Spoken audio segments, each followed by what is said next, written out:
तर नमस्कार. आपला जो रेशीम धागा मशीन याचा व्हिडिओ व्हायरल झालेला आहे. तर त्याबद्दल मला थोडंसं तुम्हाला काही माहिती सांगायची होती. ठीक आहे, व्हिडिओ व्हायरल झाला, पण आपण काय त्या कंपनीची जाहिरात किंवा प्रमोशन करत नाही आहे.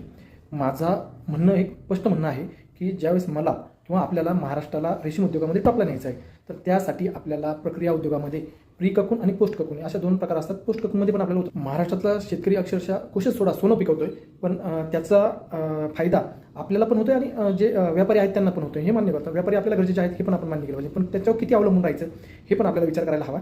म्हणजे जो आपण नफा म्हणतोय, आपला कोष घेऊन रामनगर असेल, कर्नाटक असेल, येथील व्यापारी, पश्चिम बंगालचे व्यापारी असतील, हे कमवत आहेत, तर आपण का कमवू शकत नाही? हा माझा त्याच्यामागे प्रामाणिक उद्देश होता. टॉप टू एंड ह्या सगळ्या गोष्टी जर महाराष्ट्रात होत असेल तर यात अवघड नाही. मी जेव्हा कर्नाटकमध्ये फिरत होतो त्यावेळेस गल्लीमध्ये चांगल्या चांगल्या लोकांकडे आणि असं दर तालुक्यामध्ये चांगल्या चांगल्या मिल आणि लोकांच्या वैयक्तिक मिलसुद्धा आहेत. तर मला हे म्हणायचं की हे महाराष्ट्रात कुठेतरी सुरू झालं पाहिजे. आपण हळूहळू याच्यामध्ये पुढे आलो पाहिजे. यातलंच एक पाऊल म्हणून आपण अमरावतीला ती धागा कंपनी आहे रेशीम सूत्र नावाची, मला वाटतं, तर त्यांचे हे मशीन होते, त्याच्या डेमोसाठी गेलो होतो. मी 3-4 दिवस तिथं राहिलो. म्हणजे मी 2 दिवस राहणार होतो, पण मला ते आवडलं मशीन आणि अक्षरशः मी धागा काढून आलो तिथे. ठीक आहे, त्यांची प्राईस काय असेल त्यांची, म्हणजे महाराष्ट्रातून मला प्रत्येकजण त्या व्हिडिओमध्ये विचारतं की मशीनची प्राईस काय, कुठे भेटेल, या सगळ्या गोष्टी करूयात.